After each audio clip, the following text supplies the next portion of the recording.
Practice in the meeting order. Please stand for the pledge of allegiance, please. I pledge Allegiance to the flag of the United States of America and to the republic for which it stands, one nation, under God, indivisible, with liberty and justice for all. Thank you, everyone.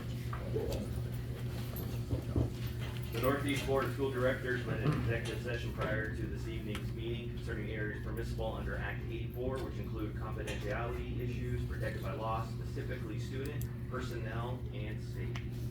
Can I have the roll call of the members of the Board of School Directors, Mr. Fox? We have 9 members present. Thank you. Agenda revisions, Dr. Hartzell. I have none. All right, moving on. Recognition of students and staff. All right, we are going to go across the hall and recognize several of our students.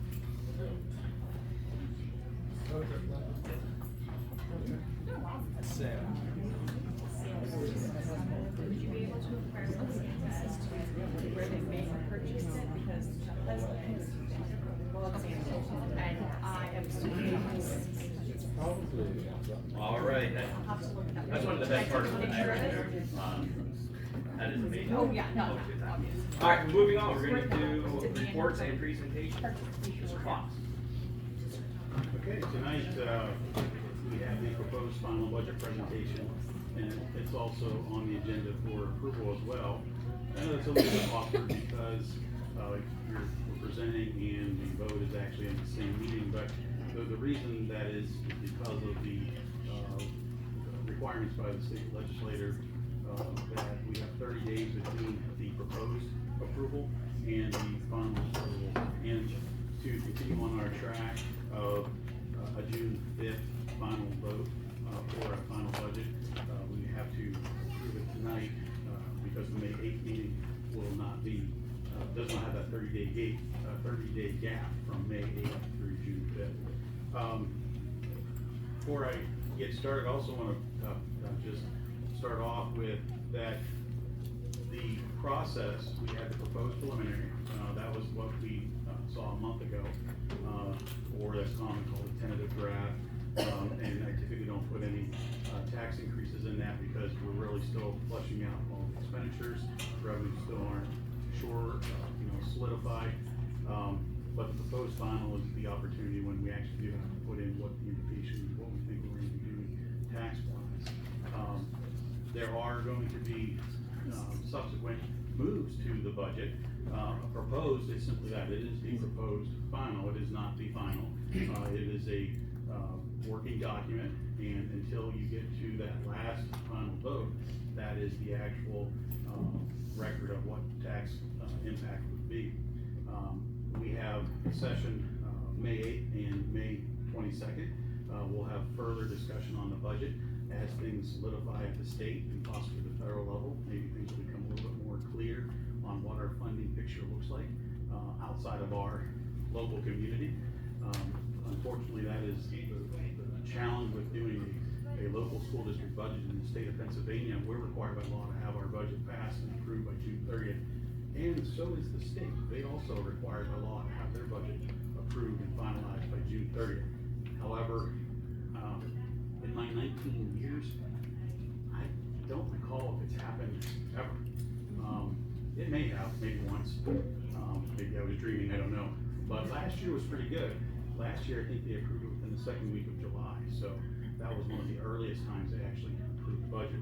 And the reason that I emphasize that is because the impact, we have a large picture of revenue that we don't know what it is. It's just not clear. And the only time it's clear is when you have a Republican House, Republican Senate, Republican governor. Then you have a pretty good picture, or vice versa, whether you have a Democratic House, Senate, and governor. When you have all three party, or the same party in all three offices, the governor's budget is a pretty good indication of where you're going to land. Not the case when you have split government entities. And so where we're at, we have a Democratic House, 102 to 101. And we have the Senate is Republican, I believe it's 26-23. It's not a large margin, and then a Democratic governor. So we know there's going to be a battle. We just don't know where things are going to land yet. So let me get into it, we'll go to the next slide. So, what I do on this night, I typically just go from the changes of where we were with the proposed preliminary to, where we are tonight with the proposed final. And the summary, from the last meeting, we had about $1 million use of fund balance, and, with this proposed final budget, we're looking at a use of fund balance of $295,930, compared to last year, final budget, which had a use of fund balance of $398,892. Revenues, we're looking at 4.88% increase over the prior year of 1.4 million, and an increase in expenditures of 1.3 million at 4.47%. Go to the next slide. So changes since March 20th, the proposed preliminary. This budget does include a tentative 3.98% tax increase, which is comparable to $64 on a $100,000 assessed property. And that would generate $388,000 of revenue. The next line, this is really the gambling part of the budget.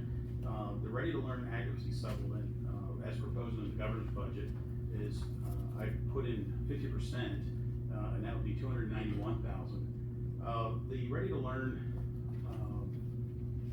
line item last year in the approved budget from the state, this was the legislative response to the fair funding lawsuit, where the state Supreme Court ruled that the formula for funding schools in Pennsylvania is not equitable, not fair. However, this is a 4-year plan, and last year we had $581,000 come in for that through what is called the adequacy supplement. Year 2, what the governor proposed is that amount is added to what's called the Ready to Learn Foundation base grant, and the additional part, year 2, is another $581,000.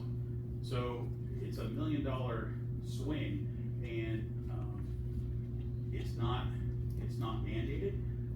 It is a solution proposed by the legislators, but it doesn't actually address the Supreme Court and what they wanted the state to do. But it did get through, and it was passed and approved as an attempt to solve some of the equity funding issues. Will there be enough funds to fulfill that and carry on with another almost $600,000? I don't know. And we won't know that until we hear more from Harrisburg. So we took I'll call it an aggressive stance at booking 50% of we'll call it the new money for year 2. You could also say that I'm taking a pretty aggressive stance on the switch of $580,000 into the base amount as well. But we'll see as things progress. The next item pending, this is not booked right now, but we will actually have more clear numbers. The homestead property tax reduction was tentatively looked at 14%, and that was actually, we did have some indication from the governor. It was certified, and now PD has to certify to the local districts what that amount will actually be for the districts. That is not money well, we get that money, but it's actually given back to a farmstead property owner in the form of an exemption or an exclusion on assessed value under taxes. So we receive revenue, but it actually goes right back to taxpayers as an exclusion on homestead farmstead properties. So we do know that is coming. We just don't know the exact amount at this point, and we don't know the exact amount per taxpayer either until we have the homestead, farmstead numbers certified by the Erie County Assessment Office. All that information, by May 1, we'll have more information on that. We do still have a real estate tax exempt case that is still pending for the M-Block property. That's a potential loss of $74,000 as that, depending on how that progresses. Next slide. So expenditure-wise, we did reduce one staff member at the high school. That's $87,454. And we also had a reduction in athletic supplies and equipment of $24,679. Okay, we can go to the next one. I did touch on these a little bit already. So basic ed funding, what is on there in bold? That is what we actually booked as revenue, which actually was $100,000 loss from the previous year budget, $10,129,000 for basic ed funding. Not really looking for much of any increase here, because I believe if there is gonna be effort, it'll be run through the Ready to Learn foundation side of things. I think that's where the bulk of money, if the state comes through, it'll come from that side. So the Ready to Learn grant, it was a statewide $526 million increase. Our portion for the foundation part, which is what they're calling the base part, as I mentioned, is $868,424. That was an increase of $581,000 over last year. That is currently booked in the budget. The adequacy investment of $581,633, we'll call it the new money for year 2. That is what is budgeted at $290,000. And that is where I feel that it's probably a pretty aggressive stance on our part. I don't know if that will materialize or not. Special education funding, we are booked at a $68,000 increase over last year at $1.4 million. Next one. Also in the governor's budget is capping statewide cyber charter tuition rates at $8,000. This is a $368 million statewide savings. Our portion is $386,000, equivalent to a 3.96% local real estate tax revenue increase. This has been in multiple governor budgets in the past, and the legislators have not acted on it, and I anticipate it will probably be again ignored, even though there's been at least 3 or 4 Auditor General reports about the inadequacy or the unfairness of the funding of cyber charters. It'll probably take a Supreme Court ruling from the state level to address that as well, because it seems to fall on deaf ears. Property tax relief, like I mentioned, this one we do know, it was certified April 15th by the governor. It's 14% increase, and we will know our allocation May 1st. That is the deadline for PE to make their notification. Next slide. This is just a quick graphical view of what would happen if the governor's budget would actually come to fruition. Our cyber charter tuition cost would drop to $735,000 compared to $1.12 million. I'll go to the next slide. So the recommendation is to have a 3.98% tax increase at this point. Again, like I said, that can be discussed at the next 3 meetings. And as we get more information from the state, more information from the federal government on what our funding might come, could adjust that. That correlates to a $77 annual tax increase on a $120,300 homestead median assessed value in 2024, for about $6.42 per month. We do know that the property tax relief, the homestead exclusion, will come. I'm estimating that'll be about $42 per homestead property. So the net increase will be $35 a year with a 3.98% increase. The other indexes are there for your review as well. The real challenge with this year's budget, we don't have a real clear take on what the federal funding will be. Federal funding, we are budgeted at 97% of 2024 revenues. That's $550,000. Some might consider that to be an aggressive stance too, with that funding will come to fruition. The Ready to Learn foundation money from the state, that could also be deemed an aggressive stance on if it will come to fruition or not. That's $870,000. I mean, there's a potential of almost a $1.4 million swing in funding that we will not learn what we're going to get until probably in July or August or maybe later. And you know, unfortunately, we are caught in the same predicament as a lot of other schools and employers, where we have made some moves to shore up our staffing and an ability to be able to recruit and retain high quality individuals to service our students. Our budget consists of 74% is salary benefits. That is the bulk of our expense because we are very hands-on. I mean, we need teachers and support staff to fulfill the mission of the school district. And in order to be competitive, we had to make adjustments to our teachers' contract 2 years ago. And those increases of salary benefits are reflected in the budget, last year, this year, and, the one going forward, we had to make some adjustments in order to accommodate the investments we're making in our staff. We currently have 2 contracts that we're negotiating right now, for support staff. There's approximately 90, employees that are impacted by that.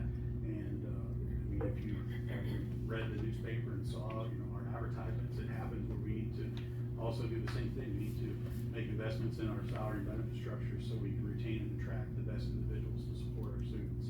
And, just wanna highlight that, I mean, with 74% of our budget, being related to, you know, the personal services of quality employees, we have to try to do the best we can to maintain, that staff.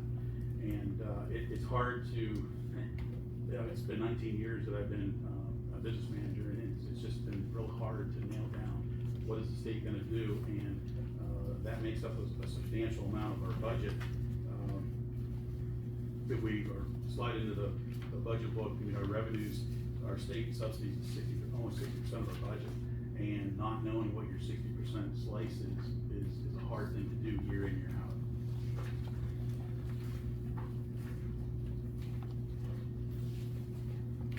out. Next slide. So our timeline, as I mentioned briefly at the beginning, tonight we have the presentation we just had, and then the adoption of the proposed final, and then May 8th and the 22nd of May, still review and revise, and then a final budget to be adopted at the June 5th meeting. Any questions from the board? Yeah. Yes, go back to the next page, one page back up, please. 2020, 2021, there was 0 tax increase. That was during COVID. Is that also when the district got all those federal funds? Because of the, and then, I'm just gonna keep going here. 2021 to 2022 is 1.92. And then the following year is 3.83. Now you wanna ask for a 3.94. I know it's just proposed, okay? But I'm reading the tea leaves, I see the comments on Facebook and some of the other social media. People reach out to me, general public's had enough. They want accountability, they want the board to tighten its belt, do some honest work, looking for some more cuts. Yeah, you cut a couple of things, but I don't think it's enough. This is my personal opinion. I know I'm probably gonna get an email tomorrow from a disgruntled whatever, but I'm here to do a job. And I think we need to look into this before we just pamby our way. Oh, we need it for this, we need it for that. 2020, 2021, there was no tax increase. We got all that, if I'm not mistaken, we got a crap ton of money from the federal government. So we didn't have to ask for it, which lasted until 2021, 2022. You look at 22, 23, again, 3.83. So what's really the story? What's really going on? Jeff, with that break, isn't that when we lost, what was it, the PSERS from the state? We lost all funding? Well, you know, 0% are always, they feel really good. They get you reelected. I mean, I've been around 19 years. I'll speak candidly. 0% feel good, and then you pay for it. You pay for it later because you didn't have compounding, you didn't have the slow and steady turtle of process to things. And that's what's key to financial stability. It's slow and steady increments. When you go zeros, it feels great, and then you get hit because the next year you have to do twice as much. Slow and steady is the way to go. There's a lot of factors into why increases are proposed or not proposed. This year's budget, the supplies and equipment proposed by the building level, the administration, and the support staff, supervisors, athletic department, they were tasked with a 0%. The year before, they cut anywhere from 10 to 20% depending on which building. This year, we said hold the line at 0. Your increase in costs are things that are beyond the district's control now. Repairs and maintenance, everybody is charging us more to fix things. Our gas, our electric, all those things are more expensive than what they were in the prior year. Our labor contracts are more expensive than they were. The new teacher contract, that was 23-24. We had serious financial investment that had to happen because we compacted salaries. We upped our starting salary so we could remain competitive with other districts. And those are steps that weren't taken lightly, but had to be done in order to stay competitive and attract personnel. We're not in the environment we were 5 years and even 10 years ago, where the teachers were very plentiful and you weren't cannibalizing other districts for teachers. That's the market we're in now. We literally cannibalize everybody else's teachers to have the best teachers in our own district. It's a totally different environment than where we were 5 years ago. And I don't have a solution for that. I think the state has taken some efforts to that to try to boost our number of individuals coming out of colleges who have teaching certificates and their credentials to come on board. But those things take time to come to fruition. PSERS is a great example. PSERS, the state did us no favors with, it costs 35.26%. Every dollar we pay, we're paying 35 cents for a pension benefit. Private sector, that average is 4 to 8%. That's where it's at. Why are we doing 35%? Because they decided in a midnight move to increase the multiplier and double it back when markets were good. And that was done 15 years ago, longer. It's just, those are things we don't have control over, but yet we have to staff accordingly. Your cost, like I said, 74% is coming salary benefits. That's where it's at. And that's what's driving the budget. So taking that back, that means if you want to trim the budget in places, you have to decide what programs are important or not important. Now you're gonna be looking at, do I cut electives? Do I cut athletic programs? Do I increase class sizes? Do I reduce the supports to students in classrooms that are not teachers? The cuts that you're suggesting now become painful and impact the quality of instruction that you're gonna offer, your product that you're offering going forward. It can be done, but your cuts now, they're gonna definitely, the community will feel the cuts on what the students will be able to experience while they're in Northeast School District. I didn't suggest in any of my statements that we cut teachers or benefits. Again, I pay attention to what's being said on social media. Somebody said, and I believe them because I've seen the statistic, that districts like this one spend way too much on administration. In other words, to put it down in plain English, too many chiefs, not enough Indians. I think that's where we need to look first. I also saw on Facebook that I haven't been paying my property taxes for the last 2 years. Well, we know that, we know So, better than that. There's but the Facebook community for you. Tax increases affect all of us at this stage. I would like my money back if that's the case. If we're taking everything that's on Facebook as law.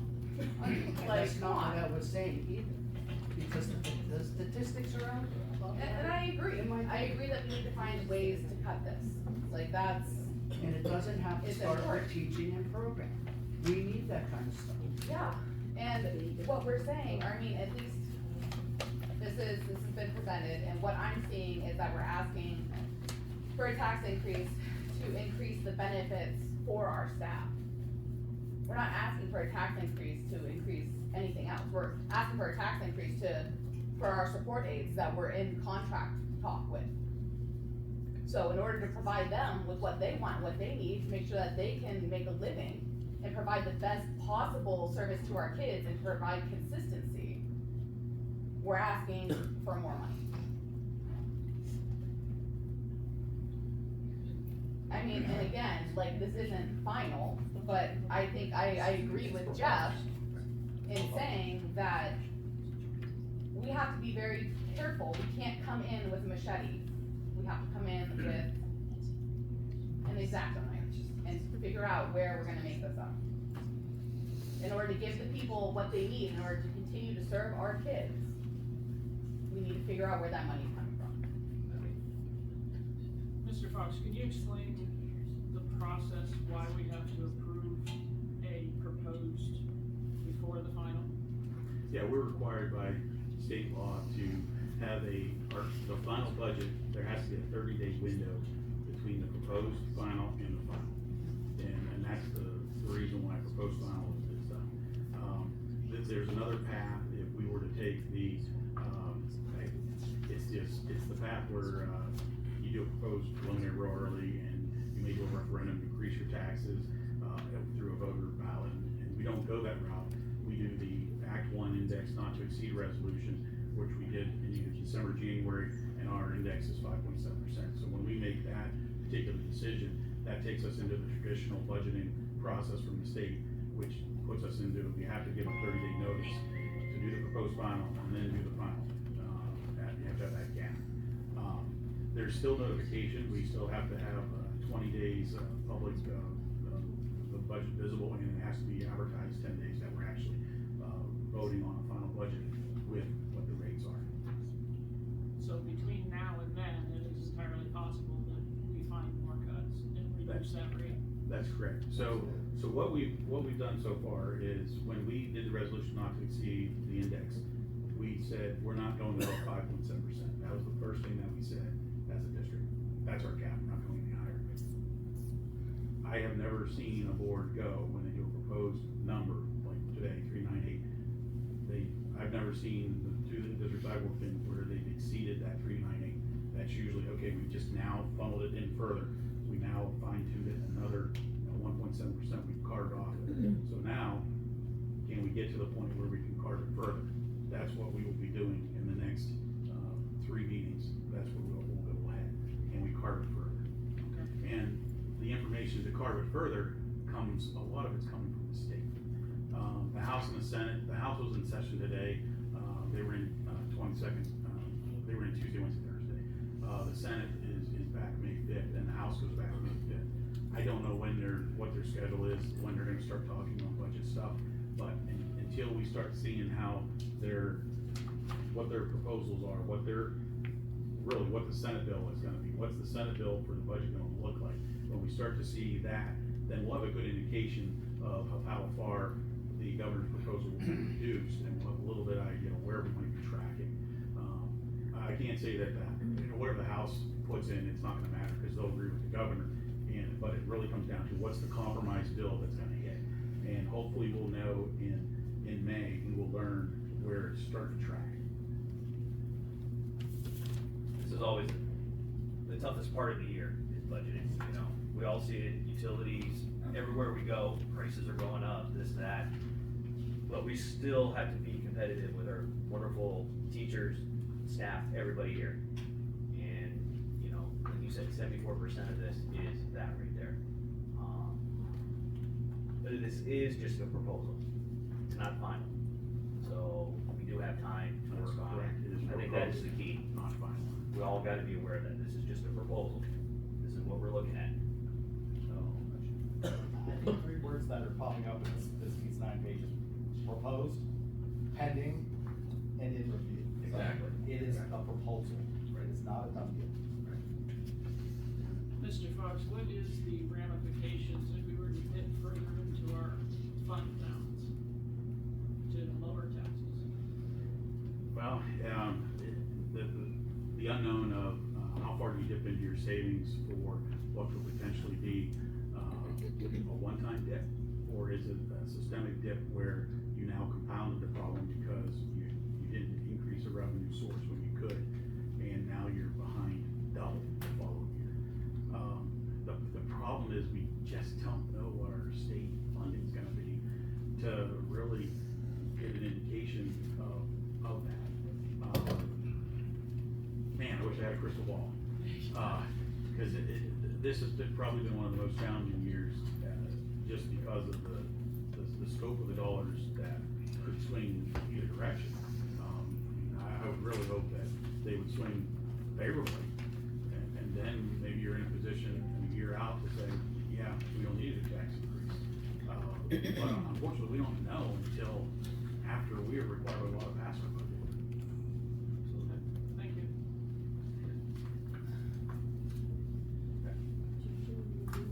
One little thing I do wanna say, like, people are sitting out there, like, Lynn, you brought it up, we had a 1.2. Last year's 3.94, how much of that were we mandated by the state? Remember for cyber? How much? That was a big chunk of that. 3%. It was 3%. So if you look at, as a school district, last year, 0.94 is what we did, which I think was phenomenal. Everybody in administration, everybody did a fantastic job bringing that down. So I think when you look at numbers just on that screen, it kinda can be skewed a little bit. Yes, there was an increase, but let's remember, 3% of that, we have no control over. We were locked in, we had to do it. So, again, like Mr. Boyd said, the 3 words that are popping out, that's what we all gotta keep in mind here. I hate the saying, sharpen your pencils. I'm in sales, I hate that word with a passion, but, like you said, we're gonna take the funnel, go down and see where we can sharpen our pencils. Anybody else got anything? No? Jeff, anything else you wanna? Oh, Mac? Do we have any idea when the federal government's gonna know how much we're gonna get from that, or how much we're not gonna get? I have no idea. Yeah, I don't know. So you have, that's planned in here, right? That Yeah. the loss of the possible Typically, loss of the Department of Education and the budget that we get from them is calculated into this. No, we're just 3%. It's a 3% cut from last year, which is a historical. I have budgeted 3% less than federal revenue every year because I've been in this manager, and usually it's pretty close regardless of who's in office or not. I'm not trying to be the bringer of doom here, but you're asking us to ask for 3.4%. But we could see a 3% deficit if we get nothing from the federal government. Well, the revenue that the 3.98% would generate is 389,000. The loss of federal revenue just in Title I, II, IV, and IDA funding is, that's $750,000. Then you got the school lunch program on top of it, that's another $1 million. I specifically remember this exact same meeting last year, where these people out here applauded and cheered for a 25% tax increase. Because we all sat here and talked about this. What would it be like if we lost federal funding? If we had to pay out of pocket for the title program? If we had to pay out of pocket for school lunches and all of those things? And there were people in this room, they're in here right now, that cheered for that, 25%.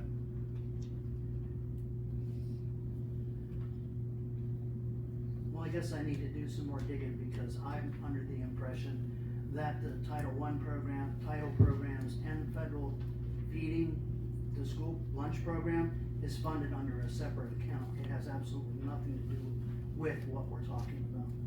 And here, let me say this, okay? Right now, we've got some decisions to make. And if we keep messing around, we're gonna find out.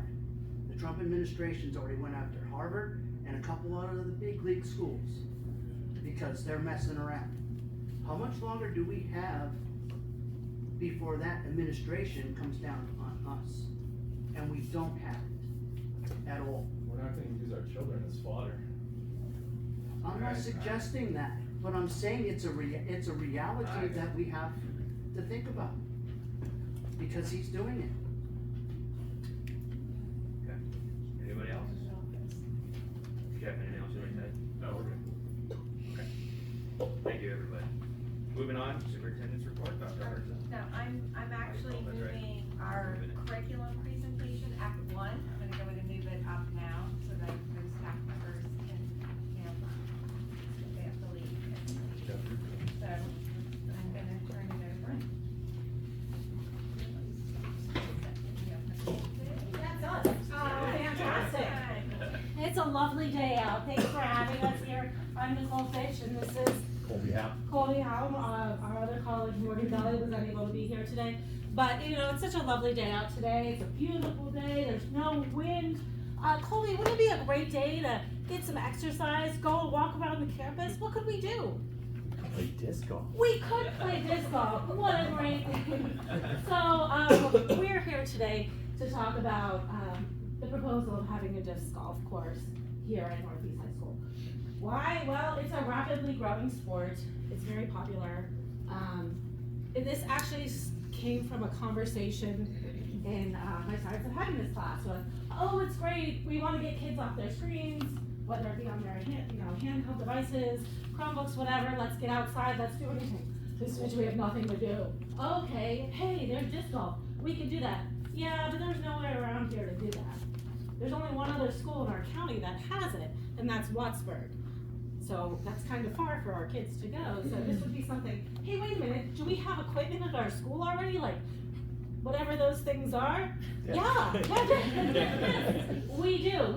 In our gym classes, we have discs already. Our gym teachers have already purchased some of, like, portable baskets and things like that. So we have this. This would be a great opportunity for not only our students, community members to go get exercise. It's something that everybody can do. If you wanted to scroll. Yeah, with the fact that I'm a special ed teacher, the fact that everybody can do it is definitely a big part for me. My plan would be, if it kind of goes through, is to make a Facebook page, and I'll post in there periodically throughout the summer. Hey, I'm gonna be here on Saturday. If anybody wants to come out, I can teach kids how to play. My 6-year-old son, who's in first grade here at the district, loves it. He'd love to come out with me and hang out with some kids and teach them how to play and get some exercise, some fresh air, get away from the screens for a little bit, Right. for sure. One of the courses that is around the county is at Penn State Barron. There are 18 holes there, so if you ever wanted to see, if you were ever around the campus to see what it looks like, those big metal contraptions. Baskets, thank you. We all know our parts here, I am not one. So if you want to continue to scroll, again, just the benefits, they're obvious. Physical benefits, being outside, interacting, talking to one another, and doing something physical. Like, it's wonderful for all ages. I know lots of staff members actually around in our school play, little kids play, so it's a wonderful program that we would be able to bring. So, with that being said, I am going to turn it over to Colby. Now, Colby, the reason we got together and everything is that we were talking about disc golf in my class, and then, you know, you go to lunch, and I'm talking about, like, I've heard about this disc golf thing, and my friend Morgan Gully was there, and she said, you know what, we have a professional disc golfer in our school district. I'm like, there's professional disc golfers? But yes, there are, and so, and it's our own very Mr. Howe, so if you would like to. Sure. So professional sounds a lot cooler than it is. I play tournaments in the local area within 3-4 hours around here, and I'm able to play in the top division, which actually plays for money. Obviously I'm not on tour, could do that as a teacher, but yeah, just having some fun on weekends. It's a great way for me to stay active and stay competitive. Yeah, I've got a lot of great connections with friends, and my family plays with me, so it's a great sport, love it. So for the Want to scroll? Sure, yeah. Mr. Howe and Mr. Winger have walked the campus and looking at, like, okay, where could we put this? Yeah. And so this is where. Yeah, one of the things, we have a beautiful campus with lots of unused space. So one of the biggest obstacles that I kind of ran into literally obstacles, is that on a disc golf course, the main obstacle that you usually have to work with is trees. And besides there are a patch of trees behind the high school, we don't have a lot of tree areas on campus, so I did kind of have to get a little bit creative with my ideas. But you can kind of see we'd be using the middle school parking lot as kind of our main parking area. And then I have 2 proposed tees. So you see the number 1, kind of to help you understand what we're looking at here. You see the number 1, and then there's the small line So there's the gold line there next to the number 1, a little small line, that would be the tee, and we would be, moving down as we see it toward that basket.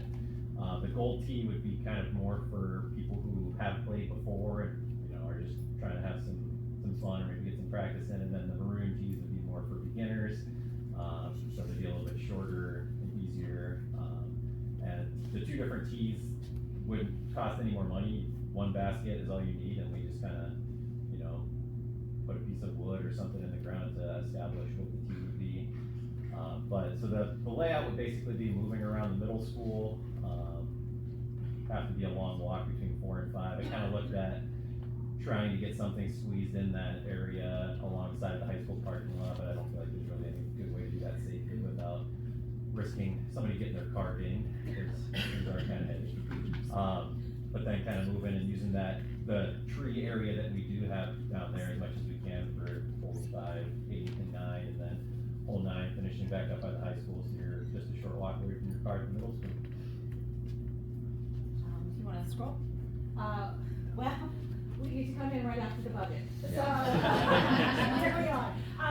Yeah, what is our budget? Let's talk money. Well, I wrote a grant, I have no idea, it's a matching grant from the Erie Sports Commission. It'll be a surprise whether or not we get it and when we find out, so, but with a lot of these costs, you know, we only decided to do 9 holes at this time. A lot of these costs, we could absorb ourselves. For one of them was like course design services. We could rent that out, we could contract out with somebody, or Colby is going and doing this himself. No money. No, no money, no money. Even with like, I gotta watch my glasses here a little bit, sorry about that. The design services for signage. Well, conveniently, I'm one of the 2 yearbook advisors, and we have amazing young people on our staff that have a desire to do graphic design.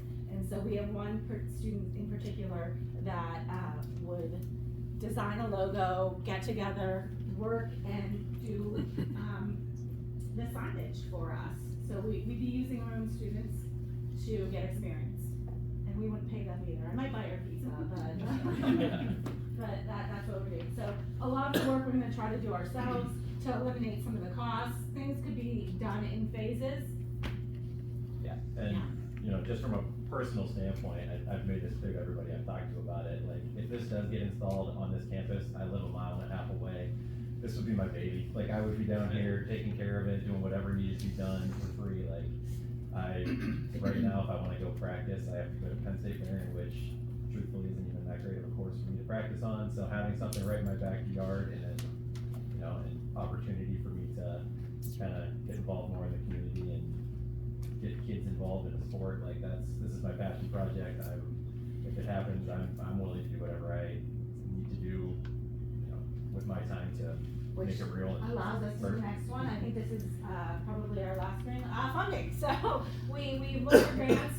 Some other things that we could do is we've talked about using Colby's knowledge and resources to possibly, like, hey, I've never played before.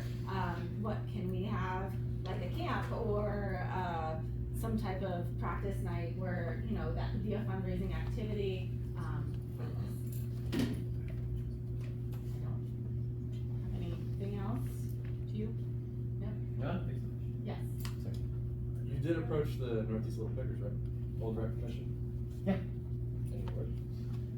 The last that I heard was that they were waiting for the next meeting, but the most optimistic word would be that we could possibly use the old Northeast campus over there. Is that what you're referring to? Well, yeah. Yeah. I'll talk to them next meeting. I think I will next meeting. Yeah, me and Mr. Emick actually talked about how cool it would be if we could do 9 holes there and 9 holes over there and make it a connecting 18-hole course. Sure. Question for you, could you scroll back to that?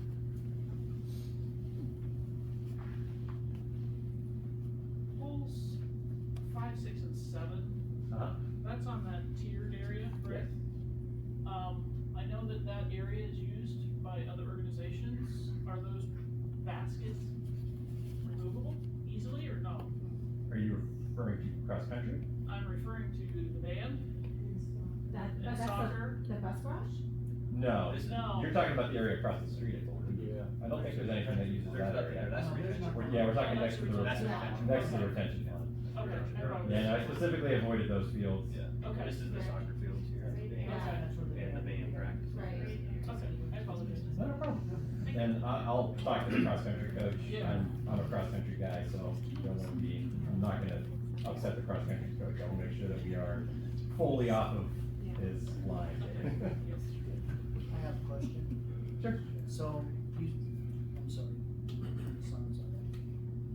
You said the community gets involved. How does the community do that? Do they have to go and buy the discs in order to play? Or is there discs there that somebody can go and just start at hole one, for lack of a better term, and just, the discs are there? So, like I was saying with setting up a Facebook page, I'd be absolutely willing to loan my disc, so if somebody wants to come try it, and they come and they see the course one time, maybe we'll put a little sign up that says, join our Facebook page, I'll post on there and say, hey, I'm going out this Saturday, I'm gonna bring some extra discs if you'd like to come join me, so then they can get started with some discs, and I've got plenty, I can even give some away. Another wonderful resource, I don't know, if you're aware of the public libraries, they have wonderful resources in major communities, and including like ours, we have, LaCourt is great. Some public libraries, like they have a museum pass, like the Erie County Public Library, you can rent a museum pass for the Erie Art Museum for the day. Perhaps that's something that we could look into for another community relationship and go to the library and people can, loan things. Also, it's like any other disc golf that would be there, like, if I'm gonna go to the basketball hoop, there, sometimes you gotta bring your own materials. I was just curious.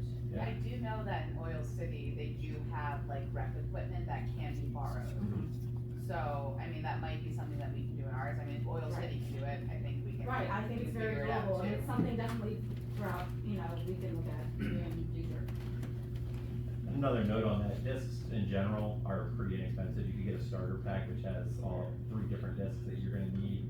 You can get it for $30 you could find it, some Walmart's even around here have them, so. And we do have these discs, available at the high school for our gym classes too, so that our gym classes already have equipment.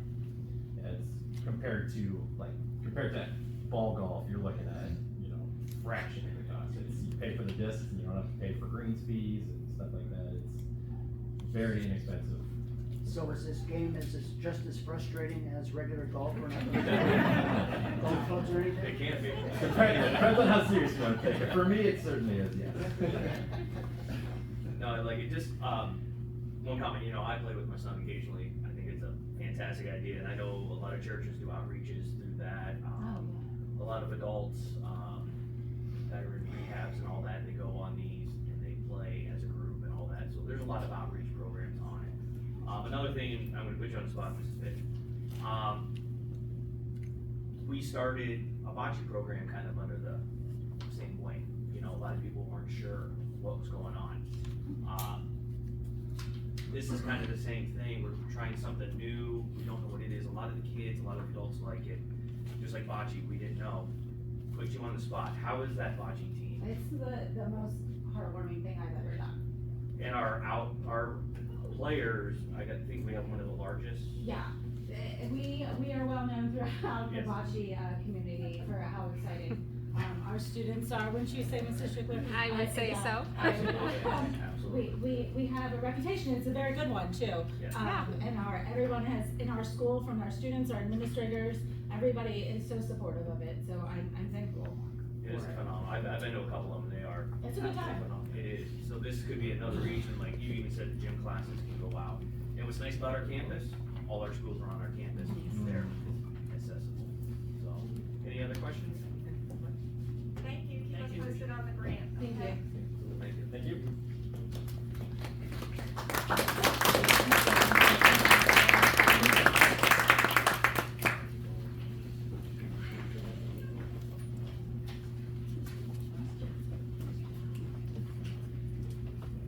Alright, just some more exciting news. So the Northeast High School Life Smart Team, they're headed to Chicago as we speak for the national competition. So we'll look forward to hearing from them. This week started the PSSA for students in grades 3 through 8. We started with English language arts, next week is math, and the following week will be science. And again, 4th grade science is moving to 5th grade this year, and it is just a beta pilot year. So although we will look at the scores, they do not count for us for the state. The Erie County Technical School also began their NOCTI exams. That's the National Occupational Competency Testing. So their written and performance exam for our students attending the Erie County Tech School. And a lot of those students will receive credentialing, and some students even earn a college credit if they score high enough, so, or the opportunity to. The Northeast Elementary School had an open kindergarten registration. It was held last week. The event was well attended. I believe they had 69 students actually registered during that day, with an additional 13 families that could not attend the event, and I believe 11 that we will be testing over the summer. So obviously kindergarten registration never closes.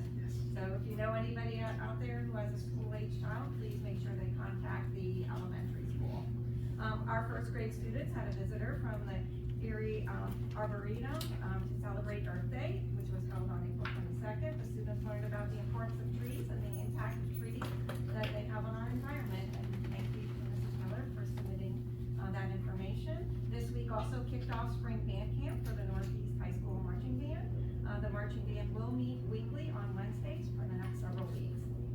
The Superintendent Collaborative and PSBA Rural Schools Collaborative met this past month. The focus of the sessions include artificial intelligence in education, reconfigurations, as well as networking opportunities. The Northeast School District, you already heard, they're in the process of negotiations with both the support staff and the International Union of Operating Engineer Unions. Mr. Fox already provided a brief update during his budget presentation. Safety and security, we're in that process of repainting all the crosswalks and lines, as well as the areas around the stop signs. The stop signs at Maroon and Gold Drive, they've been moved forward a little bit. We have to stay in compliance with some PennDOT laws. So you'll notice new bright white lines. We'll also be adding solar lights to those stop signs. And those should be in the next week or two.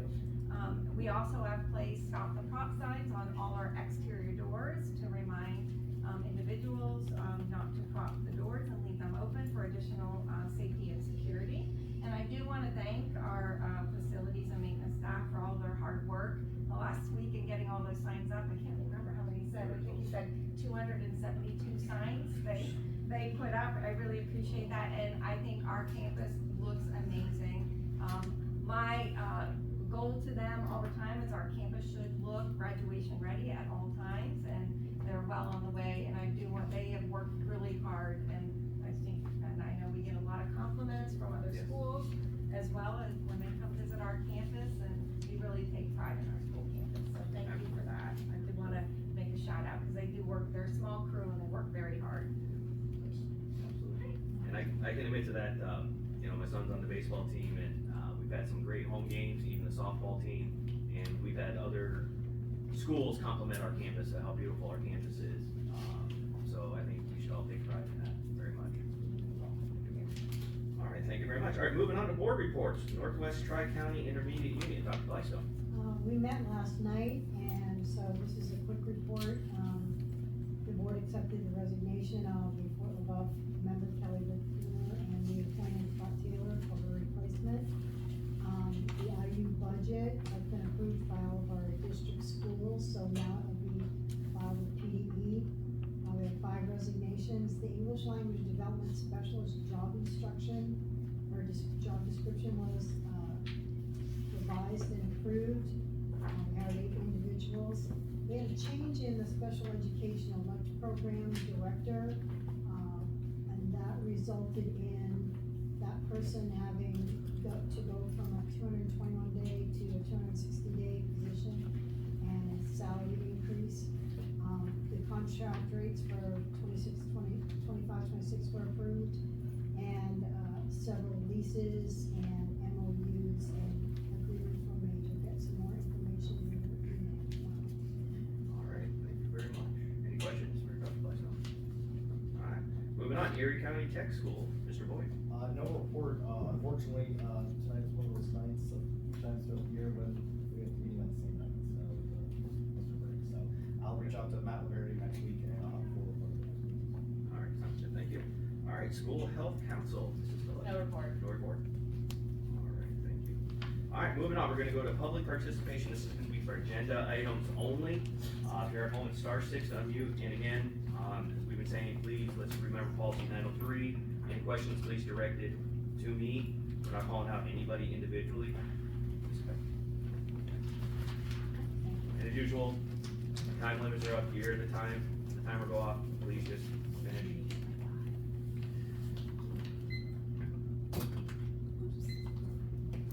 Hi, good evening.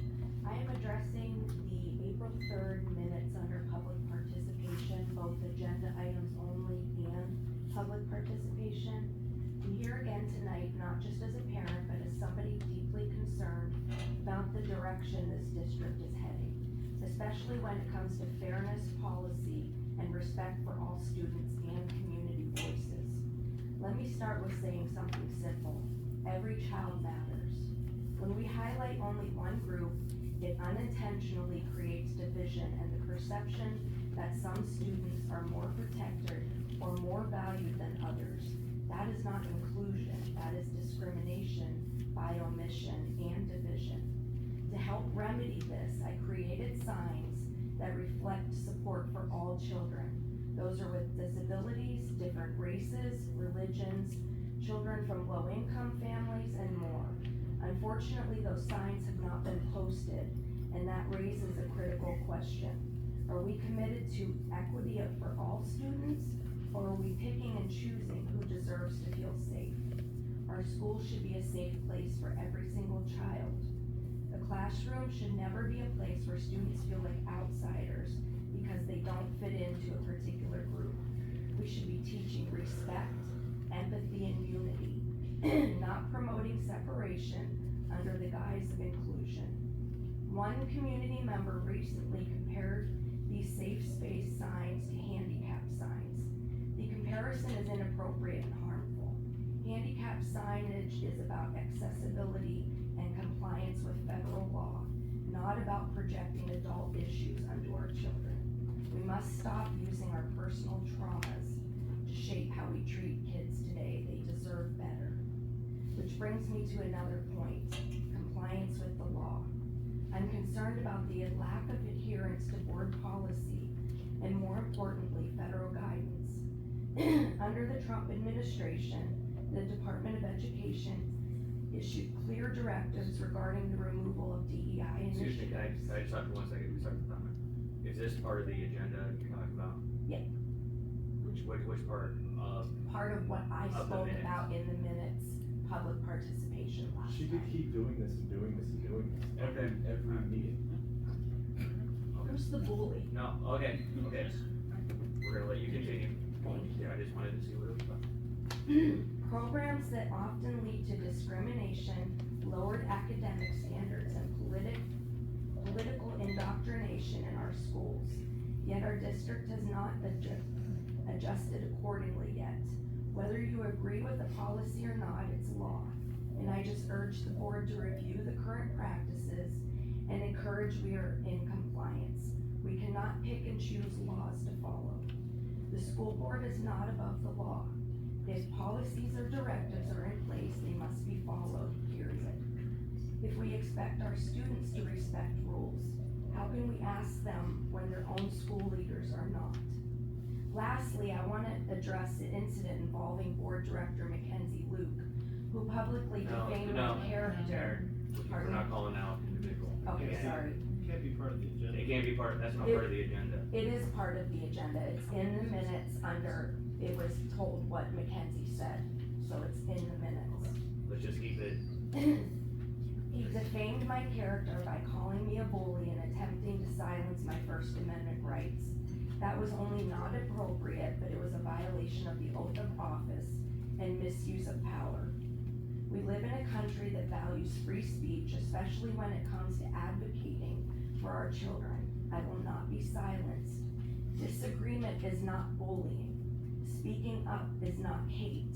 And questioning Questioning the actions of this board is not wrong, it is responsible citizenship. We as parents are not enemies, we are partners and we're not going away.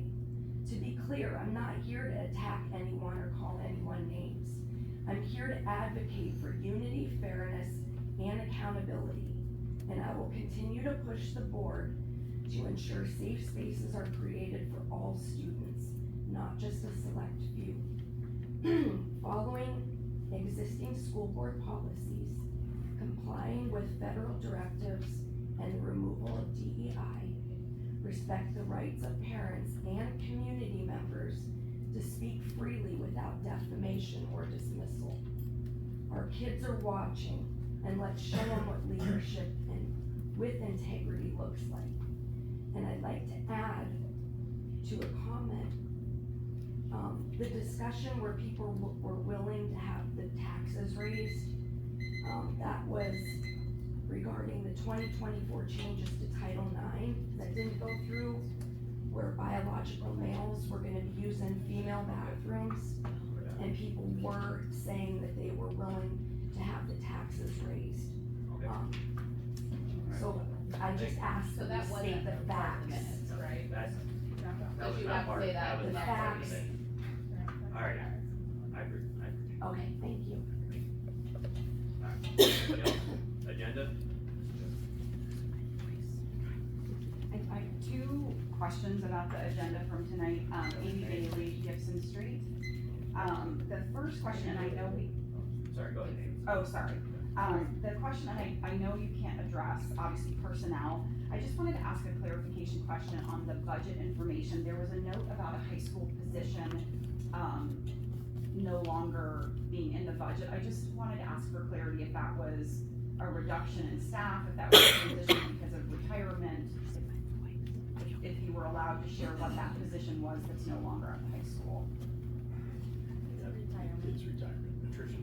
Okay, and it's not a position that we're backfilling. I just wanted to make sure I understood that. Yeah, it's a retirement, it's not being filled. Okay, very good, thank you. And then, I'm not sure, and I know I can't address her, but I had a question about the disc golf presentation. I just wanted to see if within the presentation there was a price per basket, and if there was any consideration on either business or, other school affiliated club sponsorships of those baskets, if potentially the grants don't come through. I would just maybe throw that out. Okay. So,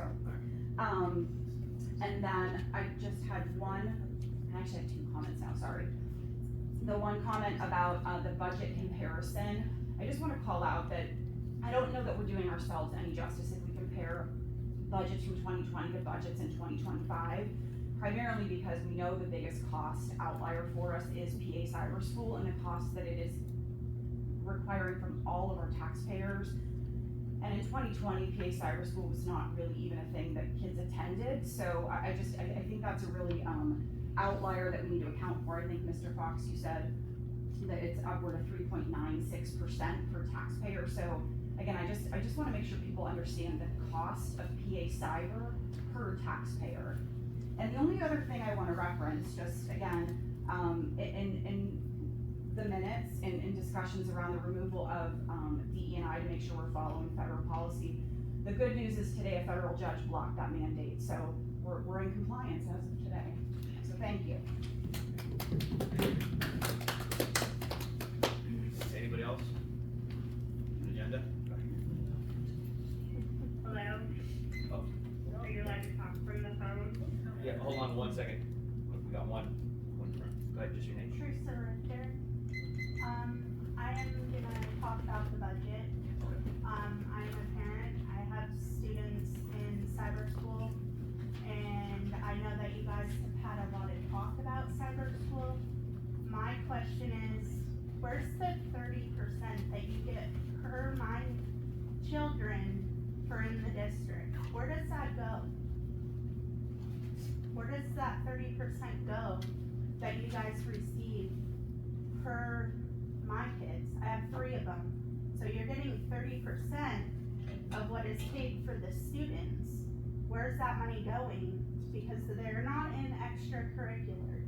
Are you referring to the difference between the cost of a cyber student being $8,000 and the cost of No. the brick and mortar? No, this district gets 30% per student, whether they're regular or special ed.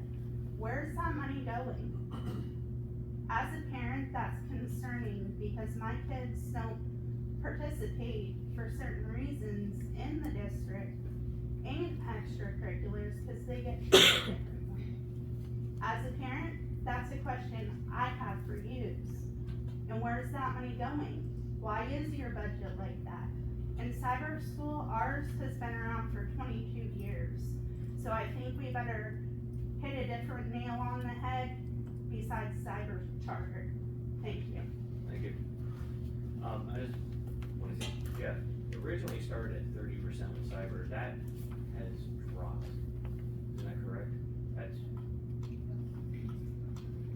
Okay, let me give you some education on cyber charter funding in the state of Pennsylvania.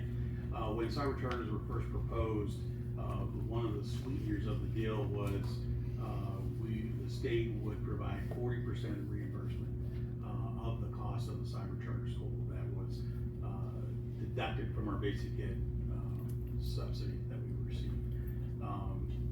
Most districts did not pay the invoice because it's controversial, and your subsidy would be deducted. And basically payment made in protest. The sweetener for that to come in was a 40% reimbursement from the state. That lasted for 1 year, then it was cut to 30%, and it may have lasted a couple years, but as soon as budgets got tight at the state level, they eliminated the 30%. Last year, they reinstated the 30%. There is no proposal in the governor's budget this year for the 30% reimbursement. The actual cost for us to send a student to a cyber charter, whether it's Commonwealth Connections Academy or PA Cyber, Western PA Cyber, Pennsylvania Leadership Cyber, Agora Cyber Charter, there's, I'm cut off. No more. No. So, the expense for us, it's based off of our cost to provide brick and mortar education. It's our cost, not the cost to actually provide cyber charter education. That's the big crust of the issue, is when, you know, a school might, there might be a district that it only costs them $9,000 to provide regular ed instruction. And then there might be a school in a wealthy affluent district where their cost is $25,000. The cost is of the school district that is sending the students, their cost, not the actual cost of what cyber education is. We know that cyber education through the Northeast Virtual Academy, we know what that cost is. And it's approximately $6,000. But our cost is based off of our cost to provide brick and mortar education. And in 24-25, that's $12,919.84 per student. So as the costs have increased, and it's a snowball, it's a circular calculation. When our brick and mortar costs go up, so do our cyber charter, because it's a circular calculation. We can't win. The only way we can win is if cyber charter enrollment decreased. When it's an increasing enrollment situation, it's just compounded. This year, we are looking at a regular ed number of 173,000 in elementary, 145,000 in special ed, in elementary special ed, 585,000 in regular ed secondary students, and 218,000 in special ed secondary students. Our special education cost for 24-25 is $23,522.13. So we know when we send a kid to cyber charter, well, we don't send them. Parents choose to pull them out, and we receive a withdrawal notice, and that's when we find out, oh, they pulled their kid out. A lot of times we have no indication. That's when we discover that, okay, we're gonna start getting a bill from CCA or whoever for $12,920 a year.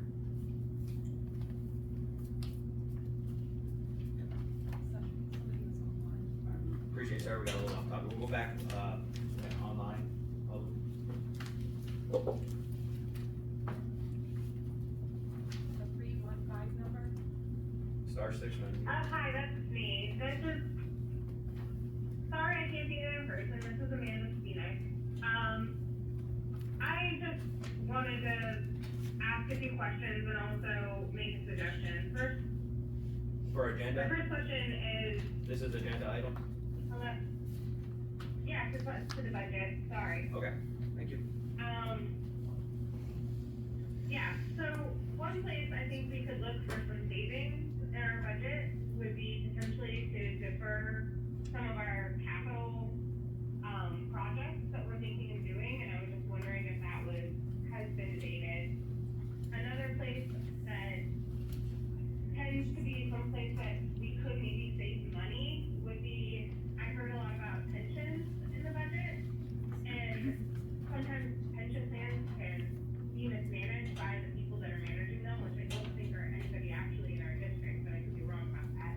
But there could be like a lot of extra fees that get charged by different mutual funds and other things like that for pensions, and that we could try to maybe improve how our pension plans get managed to lessen the fees and then have less cost from increasing pensions.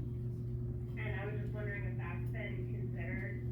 And then finally, my final question is like, what are we doing as a district to reach out to the families that are sending their kids to PA Cyber and interview them and ask them, why are you choosing cyber school over brick and mortar? What would make you choose our school over cyber school? And then working on doing those things. Because like when I talk to parents around the community, the ones that are choosing to pull their kids out of school, it's because they're having an issue with the district. Usually someone's getting bullied. And so what are we doing as the district to start working on improving, the educational experience of our students? And how do we get those kids to not want to attend cyber school, but attend, our brick and mortar schools so that we're not losing those funding dollars? So that's all I have to say. Okay, thank you, Amanda. Do we have anybody else? Anybody else? Oh, go ahead, Amy. So I thought I was gonna have to wait to the end, but I think I found a way to move this into the agenda. I'm Amy Bernson, Peabody Road. I have a question and a comment. So I think I have to direct, it's for Mr. Fox, but I'll direct it just for you, and you can answer. In the budget was the summer learning lab budgeted for by the district or by a grant? No. Go ahead, I'll let you handle this one. It is currently, funded, through the Northeast Education Foundation and the district. Okay. That's this year's funding stream. Okay, well, I have some good news, some unofficial good news. Oh, You can like start it. slashing some money, right? Save down some cuts, because, again, this is unofficial. Still waiting on PD to make their big announcement, but we have been selected as a recipient for the PA Smart Innovative Grant, which will cover the costs, well, most of the costs of the summer learning lab. And then my comment to the board is we are a rural district with a high percentage of children with autism, and we qualify for so many grants. I would encourage the district to look at the budget and see what grants are out there that our district qualifies for, large grants, and then incentivize and train your staff to write grants. Ms. Fitch just did a great presentation, talked about grant writing. I've been in GM, several other school districts that have incentivized their teaching staff to work collaboratively to write grants and have been very successful. So, with that, I'm gonna go make dinner. Amy, I wanna, right here, thank you for that great news. Thank you. Anyone else? No, alright, we're gonna move on to items for action. I appreciate everybody's input tonight. It is recommended that the board approve the minutes of the regular meeting of April 3rd, 2025. Do I have a motion? Nick? Corey? Alright, any discussions on that? Seeing none, I'll have a voice vote. All in favor, signify by saying aye. Aye. Opposed? Nay. Nay? One nay. Alright, guys have it. All right, thank you, everybody. Moving on to business, Mr. Fox. Two separate votes. It is recommended that the board approve business items number 1 through 14 as listed. All right, do I have a motion for items 1 through 14 as listed? Mac? Second, Corey. Any discussions on any of those items? There's a lot to take in. Any discussion? All right, seeing none. Mr. Fox, can I have a roll call vote, please? Dr. Blystone? Yes. Mr. Boyd? Yes. Mr. Craig? Yes. Mr. Ferrugia? Yes. Mr. Luke? Yes. Mr. Billiard? Yes. Mrs. Phillips? Yes. Mrs. Brody? Yes. Mr. Wargo? Yes. 9-0. Can I get a quick clarification? You did say items 1 through 14? Yes. Yes. Okay. Thank you. Number 15, it is recommended that the board approve the 25-26 proposed final budget for the Northeast School District in the amount of $31,121. $1 million. Let me, I like the let me fact do you that that one. That would be nice. Number 15. It is recommended that the board approve the 25-26 proposed final budget for the Northeast School District in the amount of $31,121,303. Be it further resolved that the Northeast School District proposes levying a tax of 16.73 mils per dollar of market value on real estate, and under Act 511 of 1965, a 1% earned income tax, and a 1% real estate transfer tax under the same Act 511. All right, do I have a motion for business item number 5? Motion. 15, I'm sorry, 15. See, I'm pulling 15. Corey, motion, do I have a second? Second. Eileen? All right. Any discussion on business item 15? For the proposal? Just clarification, this is not the final budget? That This is is correct. only a proposed starting point. Correct. Thank you. I like that, starting. Alright, fine. I think it's kind of clear, like, we have had a fluid motion tonight with, you know, summer learning lab right there. So this is a fluid document right now, but anybody else wanna say anything? So we still have time to cut, correct? Correct. If you think that we can find, with a magnifying glass, something to cut? Or do you feel confident that this 3.9 is gonna stand? I'm hoping we will have some solidification of what the state and federal funding revenues may look like as we progress. A lot of moving parts on this one. In review.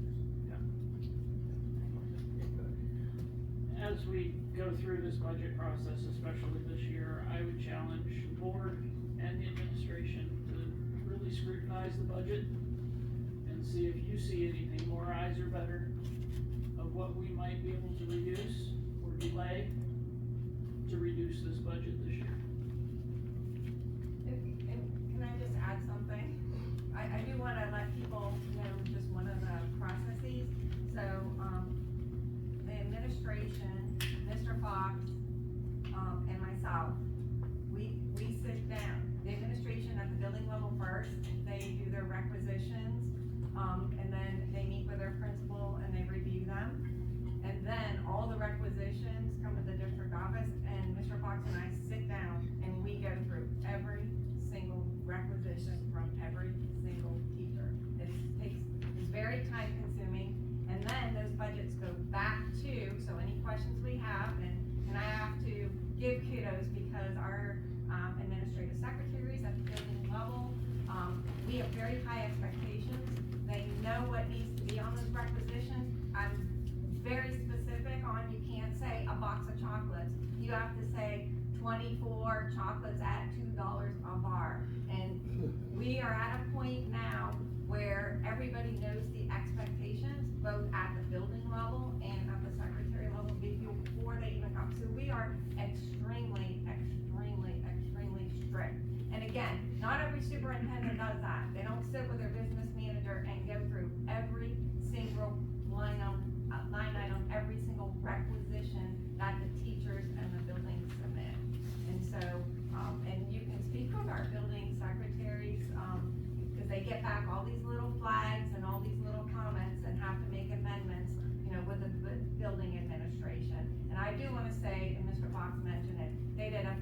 fabulous job this year. They worked within the constraints of the budget, and we even had the elementary school, they even made some, additional cuts from last year to this year. So I do wanna commend our building levels, for all the hard work they did. And again, I do want you all to understand that we do look at every single line item. It's a long process, a lot of kudos to everybody. Can I get a quick reminder on what our capital projects are for this year? Well, within the general fund, it's transferred to the capital projects fund. Cause the actual equipment line item this year, is down, from last year. There's very minimal equipment actually in, this budget this year.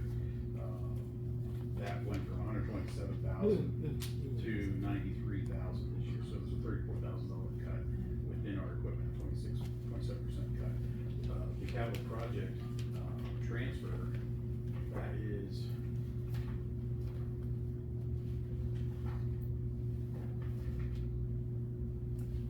$937,000 this year, and that amount is, it takes out the fluctuations annually, so it's a smooth, general fund, line item every year. That is, for vehicle purchases, so buses trend $140,000 anymore, so it takes that bubble out. The technology, purchases, the refresh of laptops and Chromebooks and desktops, depending on the building, that could be a $400,000 hit, or it could be a $250,000 hit. If we're doing network switches or things like that, that can have a big, volatile, swing as well. And the other items that come through there are, we call them deferred maintenance items, things that need to be addressed in between, what was traditionally plan cons. So if we have to take care of, a bank of windows because the glazing is off, or the gaskets are broken, and now we have condensation, that's where it comes out of that particular source. So it's always my recommendation that the capital project transfer, that stays the same, or we increase with inflation, that way we can still accommodate those type of purchases without having a swing effect in the budget where it cycles because of the purchase, not because of the need. I don't know if that helps. Yeah. So her suggestion, was good, but the capital project fund, it was, we had looked at those items already in a previous meeting, and they are coming out of the capital projects fund, separately. They're not in the general fund. And Mr. Fox, can I have you explain that this money was in the capital fund? We can't just put it back in the general fund. Yeah, the capital project fund, it's one way. It only goes in and then it goes out in a capital expenditure. You can't send it backwards back in the general fund. That's a state prohibition. Anyone else on Act 15? Seeing none, Mr. Fox, can I have the roll call vote, please? Mr. Boyd? Yes. Mr. Craig? No. Mr. Ferrugia? Yes. Mr. Luke? No. Ms. Revelia? Yes.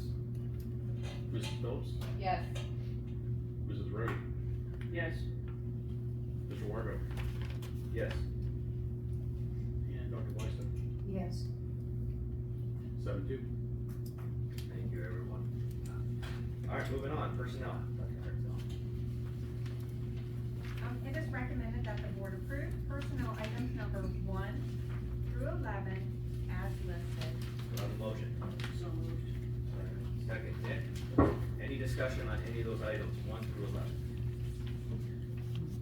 Seeing none, roll call vote, please. Mr. Craig? Yes. Mr. Ferrugia? Yes. Mr. Luke? Yes. Mr. Revelia? Yes. Mrs. Phillips? Yes. Mrs. Rhodey? Yes. Mr. Wargo? Yes. Dr. Weister? Yes. Mr. Boyd? Yes. 9-0. Thank you, everyone. All right, student travel request, Dr. Hartzell.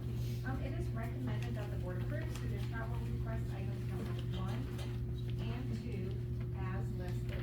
So moved. Dr. Blaisdell, do I have a second? Second. Corey, any discussion on 1 and 2? All right, Mr. Fox, got the roll call vote, please. Mr. Ferrugia? Yes. Mr. Luke? Yes. Mr. Revelia? Yes. Mrs. Phillips? Yes. Mrs. Rhodey?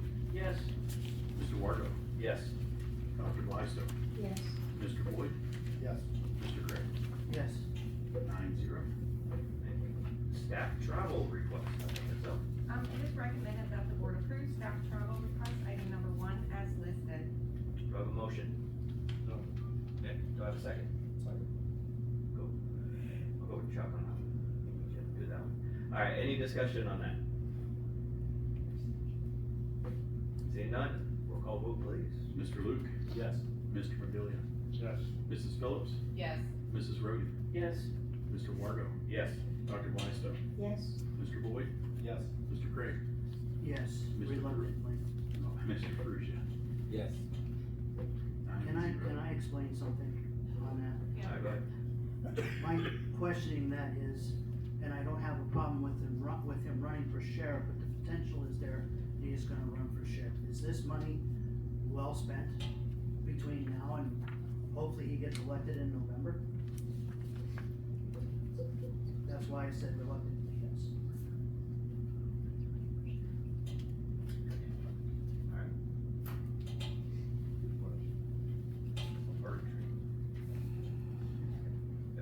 Alright, moving on, curriculum, Dr. Hertel. We already had F1 as a presentation, so, that was just information item. F2, and I am gonna change one word, I didn't catch it. It is recommended that the board approve the Northeast School District Special Education as part of the comprehensive plan to be submitted to the Pennsylvania Department of Education as presented at the regular board meeting in March 2025. Alright, do we have a motion for that? No. Do we have any discussion on that? I have a second with Leslie. Chuck, Chuck, yeah, Chuck, yes. We're not approving the Frisbee golf course today, right? That was for No. presentation. No, Right, that's for presentation only. Yeah, this Okay. is F2 only. Yep, Okay, this is okay. F2. Any discussion on F2? Seeing none, can I have the roll call vote please? Mr. Mobilia, Yes.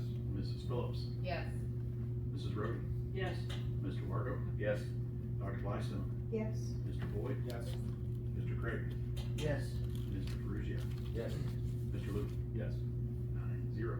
And I just wanna say thank you to Mrs. Hodges and her team, Yes. because, and we'll be starting the district-wide comprehensive plan, which the special education plan is part of that, so just wanted to say thank you to Mrs. Hodges and her team. It is a lot of work. Hard work in there. Good reading. Alright, moving on to G, additional educational operational functions, Dr. Hertel. It is recommended that the board approve adoption of the Northwest Tri-County Intermediate Unit policies and procedures under the federal requirements of 34 CFR, Part 300. Alright, do I have a motion? So moved. Dr. Glysto?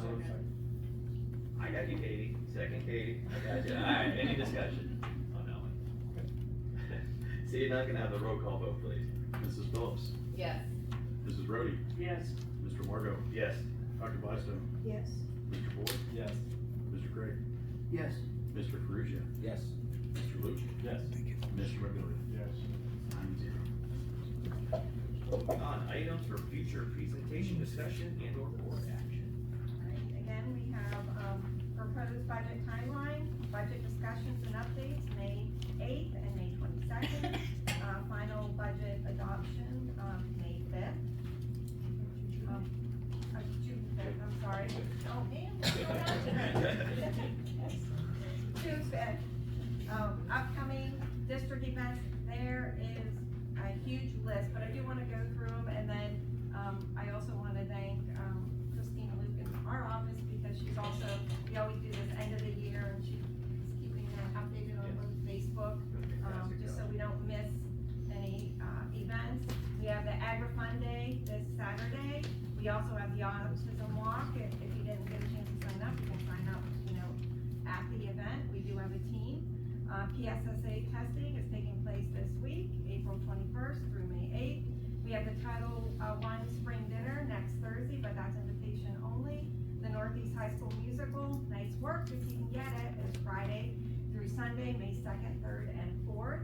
National Honor Society induction ceremony, Tuesday, May 6th. Elementary Science Fair, Wednesday, May 7th. Northeast High School Spring Band Concert, Friday, May 9th. Northeast Loved Ones Dance, Friday, May 9th. That's Northeast Elementary School Loved One Dance. Northeast High School Junior Senior Prom, Saturday, May 10th. The Keystone exam testing is May 12th through the 23rd, and I believe there's gonna be, a special calendar for that, and if you recall, that's, like senior portfolios, and only seniors taking Keystones or presenting, will attend in person on those days. The middle school, high school spring choral concert, Friday, May 16th. Hybrid days again, May 19th through 21st, again, only seniors taking Keystones or presenting portfolios will attend. The mental health fair, Northeast Middle School, Thursday, May 15th. Spring band concert for grades 5 through 8, Tuesday, May 20th. Memorial Day, May 26th, schools closed. Northeast Elementary School field day, Tuesday, May 27th. Baccalaureate, Tuesday, May 27th. Erie County Tech School graduation, May 28th. Northeast High School Scholarship Night, Thursday, May 29th. 8th grade send-off, Friday, May 30th. Northeast High School graduation, Saturday, May 31st. It will be outdoors unless, it rains, then it'll be moved indoors. We'll make the decision early in that week. Northeast Middle School Olympic Days, Monday and Tuesday, June 2nd and 3rd. District Giving Back Day, Wednesday, June 4th. Last day of school for students, Friday, June 6th. It's wrapping up, less than 30 days. There's a lot happening. There's a lot happening in our school. There is. Appreciate it very much. All right. Jim, Yes, go ahead. before we go into the public participation, I'd like to ask that we have another executive session after this meeting, because I have something I need to bring up. Okay. It's not gonna be very long. Can I understand the topic?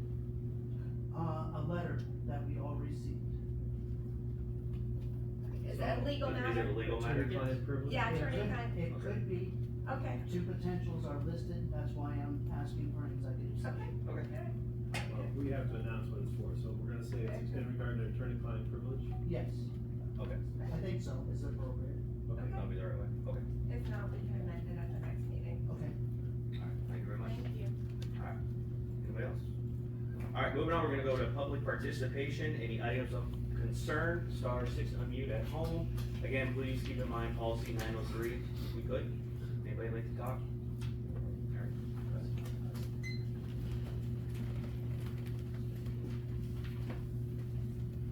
I wanna apologize for talking about something that wasn't part of the agenda earlier, so I just wanted to reiterate, to clarify that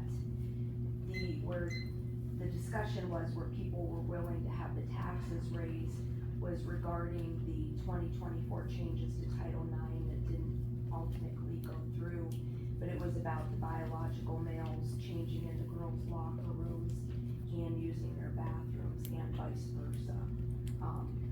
There was no cheering, there was only a willingness that many of the, community members expressed. I do wanna ask for the president and vice president to ask themselves who the real bully has been. And I'm asking that you also remind the board member of the oath of office that they made, that I do have freedom of speech, and I can come up here and discuss anything. I mean, it's part of my constitutional rights. Thank you. Thank you, Aaron.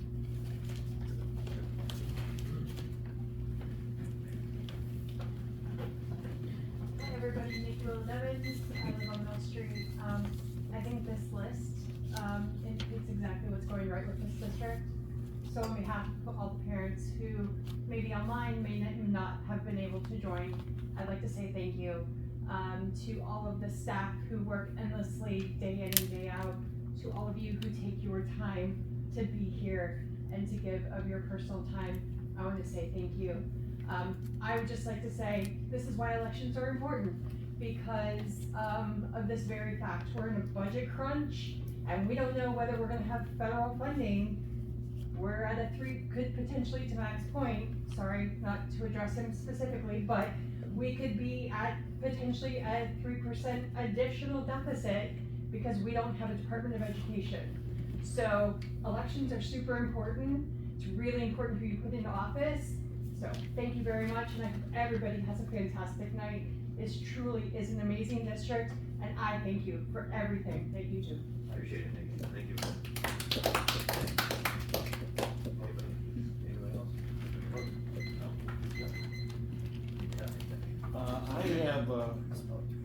Well, an issue or a question.